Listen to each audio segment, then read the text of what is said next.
Before we start, I haven't made an animation in a while, so here's a short one. Alright, one more time and here's the video.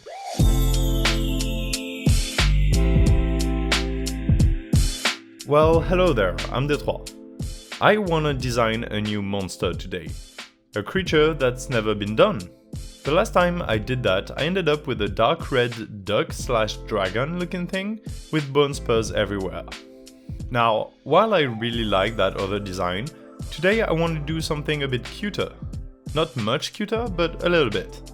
Something elegant and somewhat small despite being monstrous. By the way, would you mind telling me in the comments what the name of this monster should be? I will add the best name proposition to my Instagram post. And while you're at it, like the video. I have two ways to make the unnamed monster cute, which I'll implement along with this sketch here.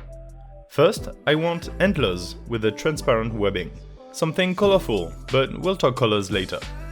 What I mean with the webbing is that I want something akin to a butterfly's wing. Pretty and, more importantly, delicate. Something that gives the feeling of being fragile. And to contrast that, we will have a bone helmet and a rough body. I have a thing for bone helmets on a creature. Even before the monster I showed previously, I had drawn this cool bone dragon.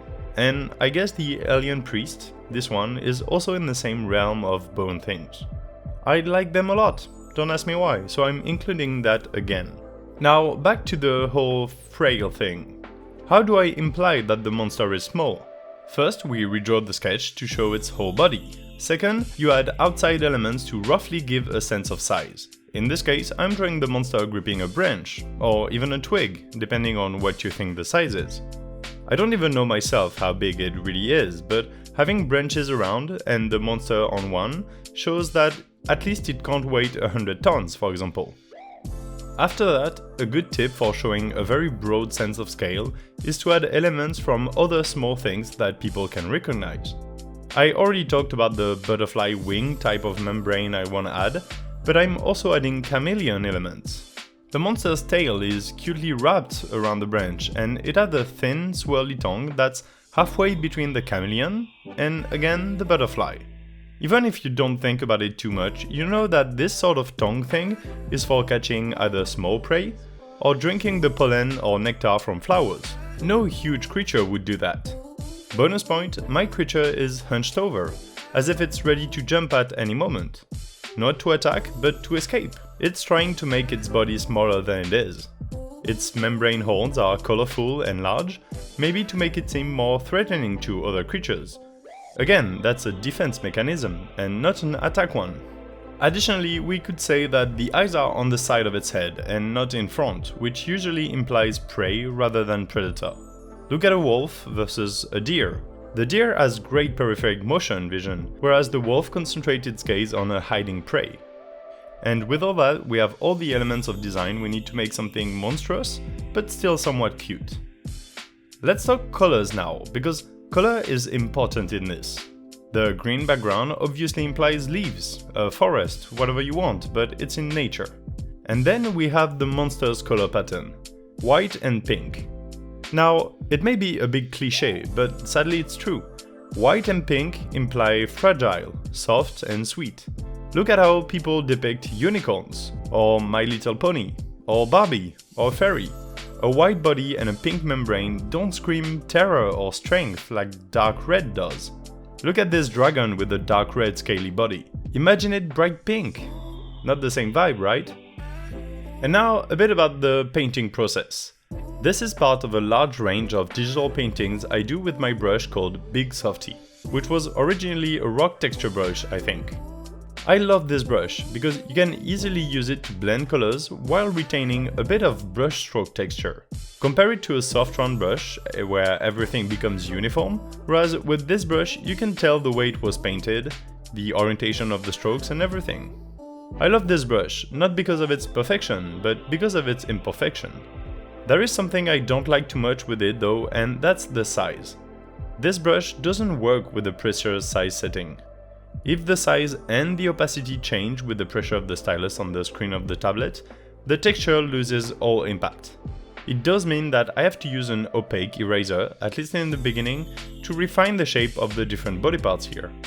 After that, I'm working off of clipping masks, so I can use big bold strokes that make for better shading and coloring.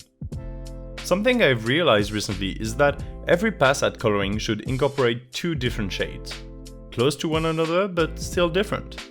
If you look at the yellow lining on the pink wings, for example, first I did a pass of orange, and then I added a bit of yellow in the middle of it. Basically, if you do that everywhere, it adds variety and realism to it. Mono-shaded areas are rare in nature because of lighting conditions and everything. The same goes for the purple on the wings outline. I used slightly different purples. It's not much, but it's a good tip for your own paintings if you're going for the same type of style. Hey, you know, I just thought of something. Recently, a lot of you have been joining this channel as subscribers.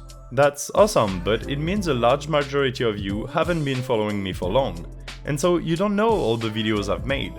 It's completely normal, but I invite you to check some of my old videos as well, because some of them are really great from my own point of view. Some of them aren't incredible, I will give you that, but some you might like. Here's an example of a few digital drawings you can watch me draw, and you can find links to them in the description. Or in the corner. I still don't know how I will do that. Maybe I will make a must-watch playlist or something. Yeah, that's a good idea. Back to the drawing. Something I'm currently learning to do is to add light reflections off the background and onto the subject. What I mean is that the surroundings will affect the subject and its colors. For everything in life you have a primary light, and then this primary light will touch the environment and cast a secondary light on the subject, this time with a bit of color with it. In this case, the leafy surroundings will add a bit of green on the monster where the primary light doesn't hit too strongly, so at its edges. I still haven't completely understood the principles to the point where I know where the reflections should be on instinct, or what hue and saturation it should be, but I'm slowly getting there through trial and error.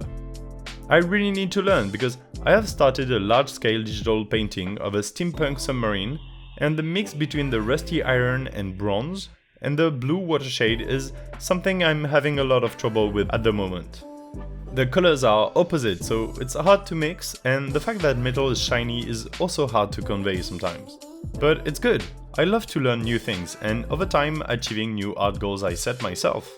And because I'm giving myself complete artistic freedom on this channel, I can practice things the way I want, which means random prompts that go through my head instead of focusing on one thing in particular. So I get to draw landscapes and then portraits, then create monster designs and make abstract ink drawings as well. Man, I love doing arts. In any case, it's been a pleasure sharing my drawing with you today. Leave a like if you share the pleasure, and again, tell me in the comments what the name of this creature should be. Subscribe to see future videos, and I'm Detroit, I'll see you in a week. Bye!